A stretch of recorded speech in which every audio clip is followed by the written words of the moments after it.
Hello everyone.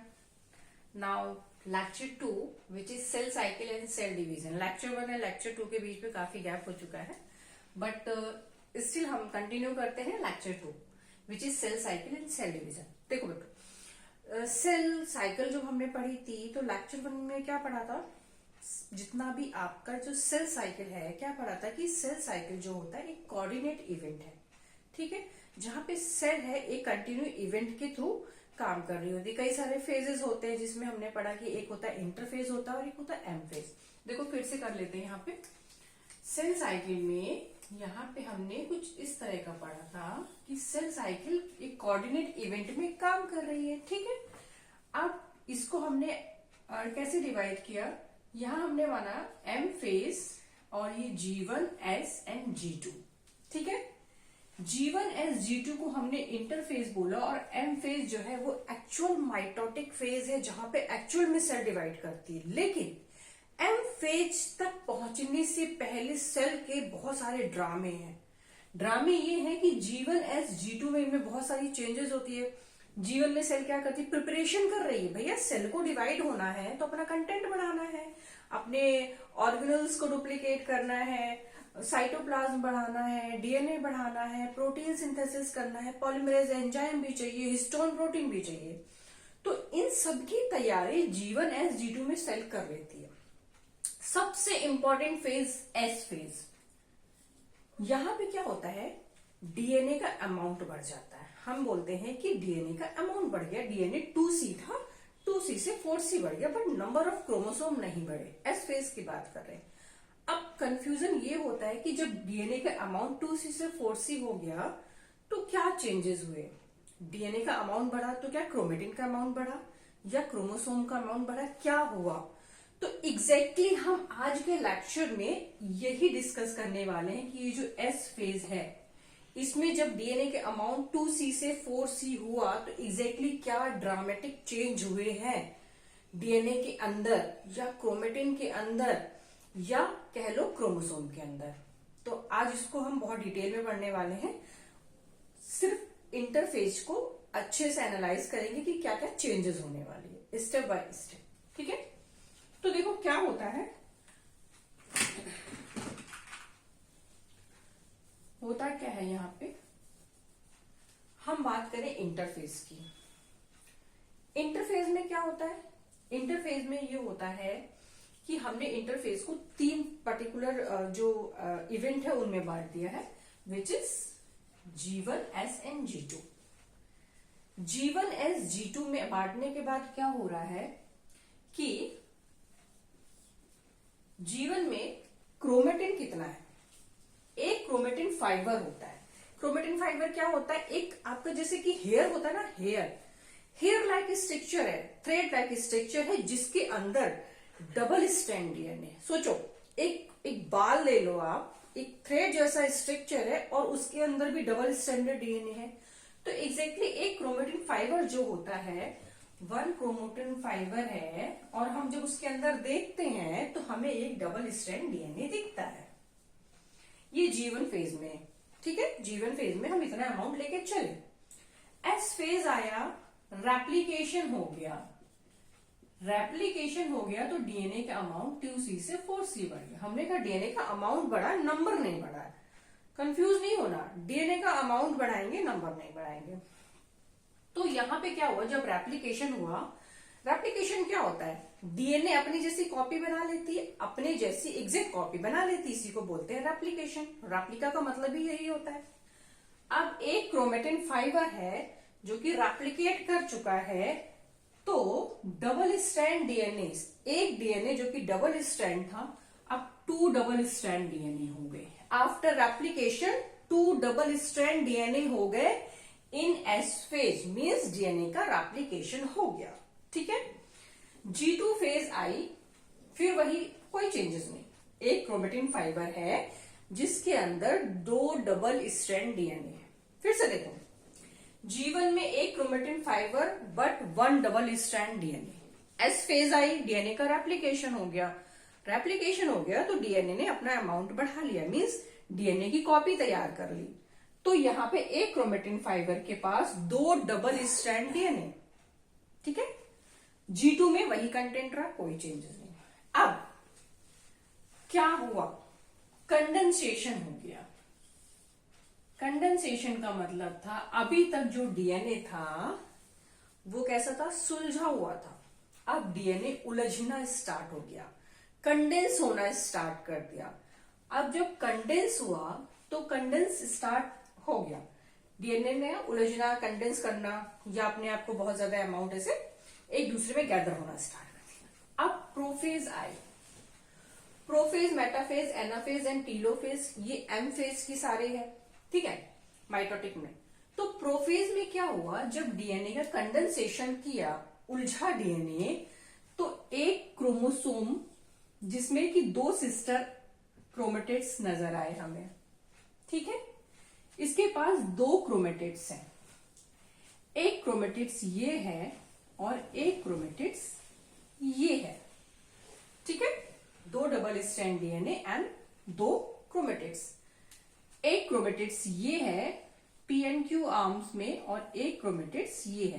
भाई DNA कुछ इस तरह से था, क्रोमेटिड कंडेंस हुआ तो कुछ इस तरह से स्ट्रक्चर में कन्वर्ट हो गया, ये दिस वन, ठीक है। तो एक क्रोमोसोम है जिसके पास अब 2 क्रोमेटिड्स हैं, ठीक है। एक क्रोमेटिड्स ये है और एक क्रोमेटिड्स ये है, और इसके पास 2 डबल स्ट्रैंड डीएनए है।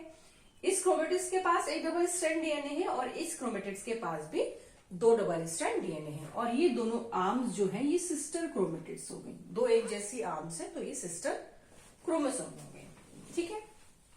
मेटाफेज आया, मेटाफेज में क्रोमोसोम बहुत अच्छे से विजिबल हो गया, ठीक है, और अच्छे से कंडेंस हो गया और हमें क्लियरली आर्म्स दिखने लगी, सिस्टर क्रोमोसोम हमें क्लियरली दिखने लगे। तो यहां पे क्या, एक क्रोमोसोम के पास 2 क्रोमेटिड्स हैं, दिस इज क्रोमेटिड्स, ठीक है, एंड 2 डीएनए है। एक डीएनए इसके पास है डबल स्ट्रैंड और एक डीएनए इसके पास है डबल स्ट्रैंड। मेटाफेज में क्रोमोसोम की जो आर्म्स हैं वो थोड़ा दूर दूर हो गई, इसीलिए जो मेटाफेज स्टेज होती है बहुत अच्छी स्टेज होती है डीएनए का स्ट्रक्चर जो होता है ना, स्ट्रक्चर को एनालाइज करने के लिए, शेप कैसा है, स्ट्रक्चर कैसा है। इसीलिए मेटाफेज में हमें वल्जी वाला क्रोमोसोम दिखा, वल्जी मतलब वी शेप वाला, एल शेप वाला, जे शेप और आई शेप हमें मेटाफेज में ही दिखते हैं, क्योंकि स्ट्रक्चर की एनालिसिस के लिए एम फेज जो है वो बहुत अच्छा माना गया। एनाफेज आते आते क्या हुआ, जिस क्रोमोसोम को, अभी तक क्रोमोसोम ऐसे थे, ठीक है, ये सेंट्रोमियर है, दिस इज अ सेंट्रोमियर जहां से क्रोमोसोम अटैच है। 2 सिस्टर क्रोमोसोम एक सेंट्रोमियर से पेयरिंग करे हैं। अब अभी तक हम समझ रहे थे कि ये एक क्रोमोसोम है, लेकिन जब एनाफेज आई, ठीक है, एनाफेज में क्या हुआ, 2 क्रोमोसोम सेंट्रोमियर वाले रीजन से सेपरेट हो गए। हम जब तक नहीं बोलेंगे क्रोमोसोम सेपरेट नहीं हुए, जब तक कि वो सेंट्रोमियर वाले रीजन से डिटैच ना हो जाए, तो यहाँ पे तो भाई धोखा हो गया। जिसको हम एक समझ रहे थे एग्जैक्टली वो तो 2 क्रोमोसोम थे, सेपरेट हो गए। Each body having, each structure having 1 chromosome, 1 chromatids and 1 double strand DNA. 1 chromosome, 1 chromatids and 1 double strand DNA. 1 chromosome, 1 chromatids and 1 DNA. That means chromosome यहाँ पे आके, अभी तक मेटाफेज में ये थे सेंट्रोमियर से जुड़े थे, एनाफेज में क्या होता है, क्रोमोसोम का नंबर डबल हो गया, सेपरेट। जिनको हम अभी तक एक समझ रहे थे अब वो सेपरेट हो गए। तो नंबर क्रोमोसोम का तब डबल माना जाता है एनाफेज में, जब वो एग्जैक्टली जो सेंट्रोमियर वाले रीजन से डिटैच हो जाए, ठीक है। टीलोफेज आए, लास्ट फेज है। टीलोफेज जस्ट अपोजिट होती है प्रोफेज की मेटोसिस में। क्या होता है यहाँ पे, टीलोफेज में ये एक दूसरे के अपोजिट आ जाते हैं, ठीक है। अब हम अगर इसके अंदर आप माइक्रोस्कोप से देखें, हमें क्या दिखेगा, एक क्रोमेटिन फाइबर दिखेगा, और इस क्रोमेटिन फाइबर के अंदर क्या देखोगे तुम जब इसको एनालाइज करोगे, तुम्हें एक डबल स्ट्रैंड डीएनए मिलेगा। फिर वही वाली कंडीशन हम ले आए, ये वाली, ठीक है, 1 chromosome, 1 chromatin and 1 DS DNA, ठीक है, यहां तक क्लियर। तो हमने क्या देखा था, अमाउंट तो बढ़ा लिया था हमने डीएनए, बट डीएनए का कंटेंट बढ़ा था, नंबर नहीं बढ़ा। नंबर एनाफेज में आके बढ़ा जब टीलो, ये जो सेंट्रोमियर वाला रीजन है, यहां से 2 सिस्टर क्रोमेटिड्स आपस से डिटैच हो गए, तब क्रोमोसोम का नंबर होता है। यहां तक क्रोमोसोम का नंबर 46 चलता है। फिर यहां पे आके जब सेपरेट हो जाते हैं डीएनए, अपोजिट पोल पे पहुंच जाते हैं, तब 46 का डबल हो जाता है।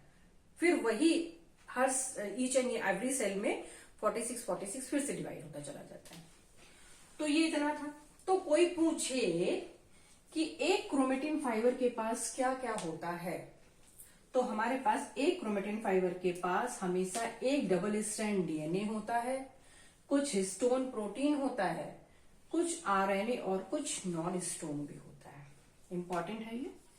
कोई पूछे कि 1 chromatin is equal two is 1 double strand DNA plus 1 histone plus RNA plus non histone, ठीक है। कोई पूछे कि डीएनए का रेप्लिकेशन कब होता है, एस फेज में होता है। डीएनए डबल कब होता है, एस फेज में होता है। अगर किसी डीएनए की स्टडी करनी हो तो हम किस फेज में करेंगे, हम करेंगे मेटाफेज में। डीएनए क्रोमोसोम का नंबर डबल कब होता है, एनाफेज में, ठीक है। आगे बढ़ते हैं।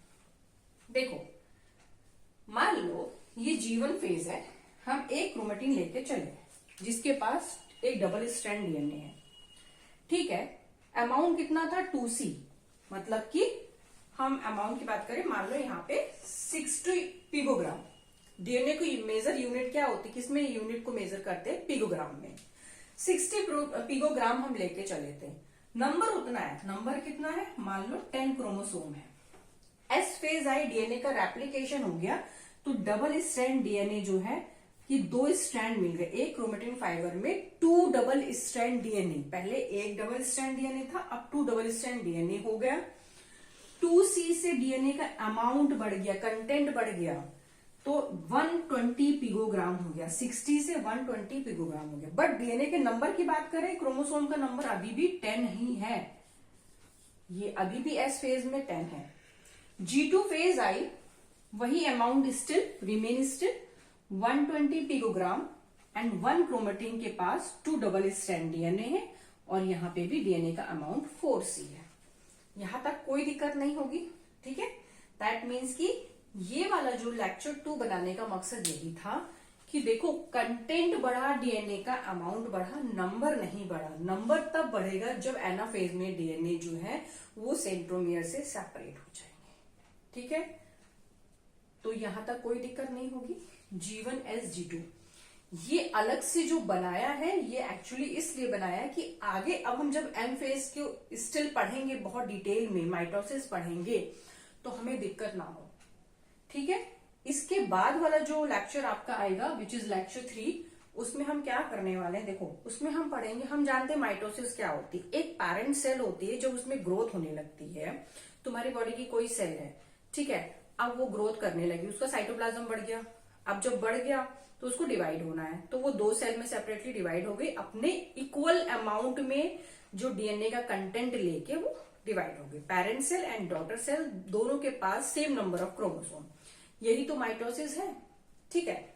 लेकिन वाई माइटोसिस हैपन, माइटोसिस क्या होती है सबको पता है, वाई माइटोसिस हैपन, तो हम इसकी कुछ अच्छी सी थ्योरीज पढ़ेंगे, दो मजा आ जाएगी बहुत सी। तो अगला लेक्चर जो होने वाला है वो है वाई माइटोसिस हैपन। तो तब तक के लिए पढ़ते रहिए, बाय बाय।